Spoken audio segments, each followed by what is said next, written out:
We are going to cook a ribeye today, and I am going to steam some squash, zucchini, potato, and a jalapeno from my garden as well. Also, weird flex, I bought 300 pounds worth of beef. We got filet mignon, we got stew steak, we have other steaks, we have ground beef, we have dog bones, we have round steaks, we have some rib steaks, some T-bones, some beef skirt steaks. Let me tell you, great investment. 300 pounds of meat for like $1,000 bucks. That's a W, baby. All right, a little bit of olive oil. My phone's ringing, damn it. Okay, a little bit of salt. Oh yeah. Got some kosher salt here. Kosher salt. A little bit of garlic salt. Garlic salt. Whew, that was too much. And some fresh ground pepper, but it's gonna be hard with one hand. Here we go. We're grinding together, guys. I love pepper. Boys! Boys! Look at that grass, baby. Woo wee! So I just wrapped it up like a present. I actually double wrapped it just to make sure nothing leaks, nothing's crazy. Our grill's at about 350, 375. Yikes. Don't do that. All right, we're good. She's pretty warm. She's about 75% on one burner only. The rest are off. Like I said, 40, 45 minutes, and then we'll throw our steaks on, and it's gonna be a very, very easy meal. Also, the beer of the day is Happy Camper IPA, Santa Fe Brewing Company, New Mexico Pride, baby. Let's go. It's kind of hot though outside. So of course I have my New Mexico koozie. I live in New Mexico, very proud of that. Enjoy living here. Best green chili in the world. I could probably cut my grass again. I might cut my grass just to kill some time while my vegetables are steaming here. What's up, boy? One thing I should have mentioned about your steaming vegetables, I would not put them over the direct heat. This is the only burner I have on at about, I don't know, 50%. I would not set it right on top because you don't want to burn your vegetables. So it's almost like you're using it as an oven. If you want to put them in the oven, by all means, do that. But I like being outside. I like being outside. I like using my grill. Oh, people! First things first. Cracking open another cold one. All right, so vegetables have been on for roughly 45 minutes on the grill here. We're gonna prep our steak. This is a ribeye. It's actually split, but you know I'm still gonna eat it. So what I like to do every now and then is a little bit of Worcestershire sauce. That's just me. You don't have to. A little dab here. It almost works as a binder. Almost. What a binder means is your seasonings kind of stick to it. Gives you something for your seasonings to stick to. A little bit of Worcestershire. Give it a little love tap there. And we have our kosher salt, like I showed you earlier. I'm actually going to rinse my hand. A little bit of salt. Very nice. Give it a little sprinkle. Don't be shy. Get it all on there. Flavor to taste. The more you do it, the more you're going to realize how much you like on there. I think that's a reasonable amount for this side. I'm also going to put some fresh ground pepper, as I have the salt in my hand already. Fresh ground pepper. Still have my salt, like I said, because I'm a man of many talents. And a little bit of garlic salt.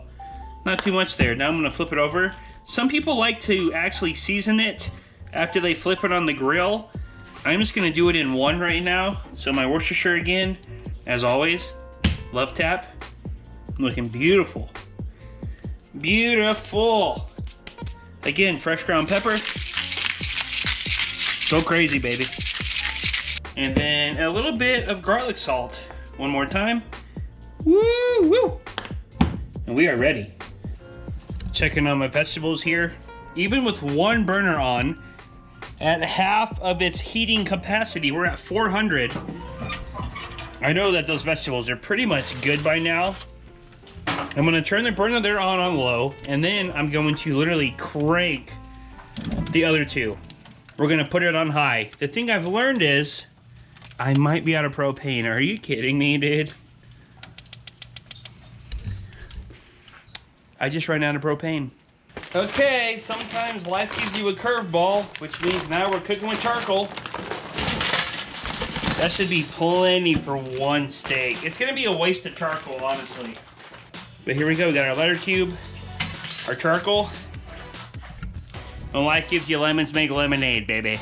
This is actually a great problem to have because a good friend of mine gave me some pecan wood from his tree, so I'm actually gonna give it some pecan flavor. This is like all we're gonna need for our piece of steak here, but we got extra just in case. So we're gonna smoke it a little bit. We're gonna give it a little smoky flavor. Charcoals are getting warm right now. Not gonna take very long. Like I said, man, I wasn't gonna use charcoal, but I think it tastes better. But I just wanted to try a different method on the grill, but now, using charcoal. Okay, the coals are ready. We're gonna put them in this little bootleg vegetable tray. That is really hot, by the way. We're gonna put our wood in there. I want to really centralize, my heat's right in the center where my steak's gonna be. So we have this nice little tray. Put our grate on here. Yikes. We're gonna get it as hot as we can. Let me tell you something about cooking meat. You don't want to put it directly on your grill right after the refrigerator. So it's warmed up a little bit. It's still cold, but imagine taking an ice water bath and then jumping into a hot tub. It's not going to be good for you. The same thing for your meat. So I let it get a little warmer outside of the refrigerator. I was hoping my grill would be a lot hotter. It's around 300. So we're just going to throw the steak on here.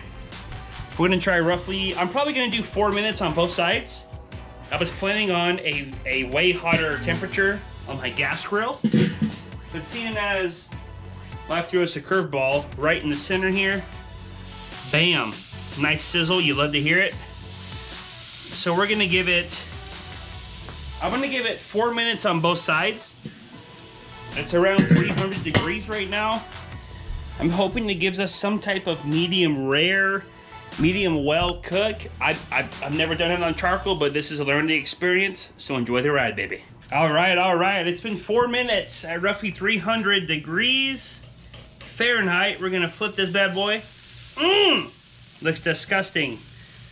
I probably should have flipped it to where it looks like it's still one full ribeye, but still. 4 more minutes, 300 degrees roughly with some pecan wood. GG's, my friends, GG's. I know that I want my steaks roughly medium rare, medium well. I'm looking for 140, 145 internal temp. We're sitting at 130. I don't think it's cooked for my liking. I'm gonna give it another 4 minutes. All right, listen. I was not planning on cooking on charcoal. I was gonna grip it and rip it on my gas grill. We're finding out. Maybe it's like 5 minutes on both sides, roughly at 300 degrees. We're sitting around like 250-ish. Trial and error, baby. If you don't try, you'll never know. I've cooked for roughly 12 minutes. It looks very nice and juicy, as you might be able to tell. It's roughly 140 degrees internal temperature. We're probably looking at roughly 12 minutes, 6 minutes on each side at roughly 300 degrees Fahrenheit. This is a 1-inch cut of ribeye steak. So 12 inches total, 6 minutes on both sides. I would like a little bit more sear personally, but we're gonna let this rest. We're gonna put a little bit of butter, a little dollop of butter on both sides, wrap it up, let it rest for 10 minutes. Resting is very, very important. Do not forget to rest your meat after 10 minutes with a little bit of butter. Wrap it up in foil. We'll be good to go. It's time for the big reveal on our ribeye steaks that we cooked here. Again, salt, pepper, garlic, Worcestershire. That's all you're gonna need. So let's take half of this right here. Oh my goodness, look at all that juice, baby. Look at this. Yes, please. We got some vegetables as well. Sauteed vegetables, zucchini, squash, potatoes. No harm, no foul. 12 minutes, roughly 300 degrees Fahrenheit with a little bit of pecan wood. Let's get a nice cut into here. I'm gonna wrap this up. I'm gonna eat that. You know I will. Put this over here, get us a nice cut. I feel like I always use my H&K for my Uncle Pizo videos. Let's get a nice cut into here. Looking for a medium well, medium rare type of cook here. I think we've accomplished that. What do you think? That's pretty damn good. I'm gonna try it out here. I feel like the longer this video's gone on, the more buzz I've gotten. So the steak here, it's terrible. Absolutely terrible. I'm just kidding. That is badass. So if you want it cooked a little longer, if you're at roughly 300, maybe try, oh, hello. Maybe try it a little longer. I was planning on to have a really nice sear on my steak today. The gas grill proved otherwise, but all I'm saying is you're never gonna cook a good steak without cooking a bad steak. And with that being said, liking the video is always appreciated. Subscribing is free. Thank you guys so much for watching, and y'all stay sweaty.